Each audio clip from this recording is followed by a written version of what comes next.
ఖానాపురం మండలం మంగళవారిపేట గొల్లగూడెం తండా గ్రామాల్లో యూరియా దొరకక నష్టపోయిన పంటలను పరిశీలించిన మాజీ శాసనసభ్యులు పెద్ది సుదర్శన్ రెడ్డి. యూరియా పంపిణీలో స్థానిక ఎమ్మెల్యేకు మంత్రులకు అవగాహన లేదు. యూరియా అందక పంట నష్టపోయిన రైతులకు ప్రతి ఎకరాకు 50,000 నష్టపరిహారాన్ని చెల్లించాలి. ఖానాపురం మండల వ్యవసాయ అధికారిని తక్షణమే సస్పెండ్ చేయాలి.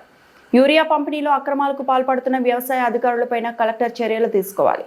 గొల్లగూడెం తండాకు చెందిన రైతు కుటుంబం తేజవత్ శ్రీను స్రవంతిల అరెకరం మొక్కజొన్న పంటకు యూరియా అందక పశువులను మేపడం జరిగింది. వారి పంటను పరిశీలించి రైతులతో మాట్లాడి వారికి ధైర్యాన్ని చెప్పిన మాజీ శాసనసభ్యులు పెద్ది సుదర్శన్ రెడ్డి.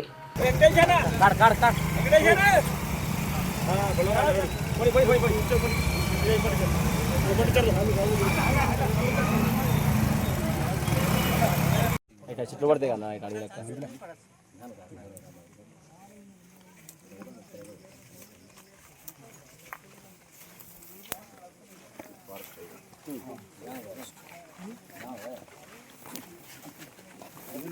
మక్కలను పెడతాయి కాదు మక్కలు పెడతాయి.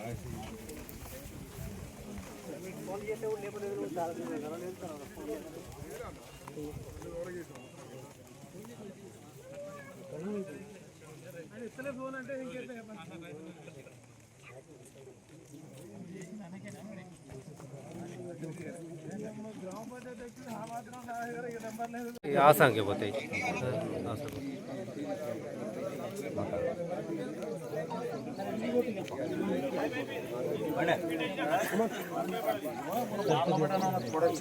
మొత్తం వాడే కూడా మోసం చేసి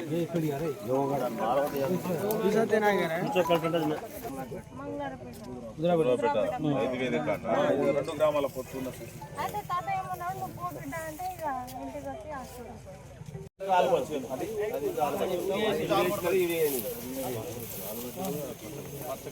నేను ఇవాళ ఆయన ఫీల్డ్కి వచ్చింది కూడా ఆయన తప్పుడు ఫీల్డ్ చూసిండు. ఆయన చూడాల్సిన ఫీల్డ్ చూడకుండా దాటేస్తున్నాడు. ఏం జరగలే అని తప్పు రిపోర్ట్ ఇస్తున్నాడు.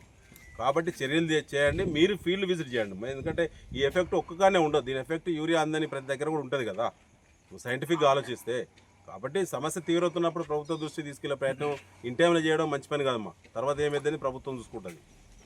మీరు ఫీల్డ్ విజిట్ చేయండి, మీకు ఆ డీటెయిల్స్ అన్నీ కూడా మీకు పెడతాను నేను. ఓకేనమ్మా, నమస్తే. ప్రెస్ మిత్రులకి నమస్కారం.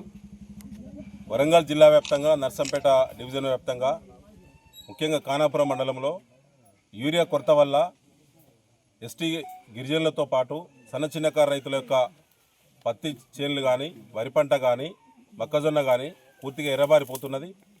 అది పశువులు మేపేటువంటి దుస్థితి వచ్చింది. దీనికి ముమ్మాటికి ముఖ్యమంత్రి రేవంత్ రెడ్డి, వ్యవసాయ శాఖ మంత్రి తుమ్మల నాగేశ్వరరావు గారు, స్థానిక ఎమ్మెల్యే మాధవరెడ్డి గారు, కాంగ్రెస్ పార్టీ దీనికి నైతిక బాధ్యత వహించాలని చెప్పి వెంటనే, ఎందుకంటే పెట్టుబడి మొత్తం పూర్తయింది, హార్వెస్టింగ్ దశ అంటే కోత దశ, ఏరుకునే దశకు వచ్చింది. ఒక్క యూరియా బస్తా దొరికితే ఇవాళ ప్రతి ఎకరాకు ₹1,00,000 విలువ చేసే వివిధ పంటల దిగుబడి రైతు చేతులకు వచ్చేటువంటి ఈ చివరి సమయంలో యూరియా బస్తా కోసం 10 రోజుల పాటు 10 సార్లు లైన్ నిలబడ్డా, అస్వస్థతకు లోనైన భార్య పిల్లలతో, చిన్న పిల్లలతో భుజానెత్తుకొని లైన్లో నిలబడ్డప్పుడు కూడా యూరియా బస్తా కరువైపోయింది కాంగ్రెస్ ప్రభుత్వంలో. ఇది ముమ్మాటికి విఫలమైనటువంటి కాంగ్రెస్ ప్రభుత్వం, రైతులకు వ్యతిరేకమైనటువంటి ప్రభుత్వం, అనాలోచిత నిర్ణయాల వల్ల ఈ నష్టం జరిగింది. కాబట్టి ప్రతి ఎకరాకు ఈ 3 పంటలకు సంబంధించి ఎకరాకు ₹50,000 తక్షణమే నష్టపరిహారం చెల్లించాలని చెప్పి బీఆర్ఎస్ పార్టీ డిమాండ్ చేస్తూ ఉన్నది. తెలంగాణ రాష్ట్ర వ్యాప్తంగా ఇవాళ పంటలు కూడా ఎర్రబడి పూర్తిగా దెబ్బతినేటువంటి ప్రమాదం ఉన్నది. దిగుబడి ఇప్పటికే 30 నుంచి 40% దిగుబడి మరి తగ్గిపోయేటువంటి ప్రమాదం ఉన్నది.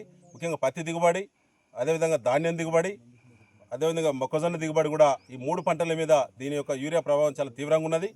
కాబట్టి ఒక్క బస్తా యూరియా ఇస్తే ఇవాళ ₹1,00,000 రైతు జేబులోకి వచ్చేటువంటి, మరి చేతికి వచ్చినటువంటి పంట ఇలా మొత్తం కూడా నాశనం అయిపోతుంది. కాబట్టి దీనికి ఎకరాకు ₹50,000 నష్టపరిహారం వెంటనే ఇవ్వాలని చెప్పి బీఆర్ఎస్ పార్టీ ఆధ్వర్యంలో తెలంగాణ రాష్ట్ర వ్యాప్తంగా, వరంగల్ వ్యాప్తంగా, నర్సంపేట డివిజన్లో మరి తీవ్రమైనటువంటి నిరసనలు ఉంటాయి.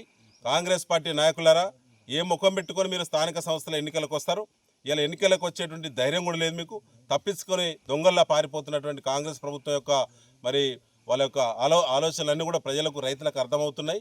ఇవాళ సన్న చిన్నకారు రైతులు కేసీఆర్ గారు ఉన్నప్పుడు రైతులకు మరి ROFR పట్టాలు ఇచ్చిండు, రైతు బంధు ఇచ్చిండు, సకాలంలో మంచి బ్రహ్మాండ దిగుబడి వచ్చింది, మద్దతు ధర కొనుగోలు చేసి ఖాతాలో డబ్బులు వేసిండు.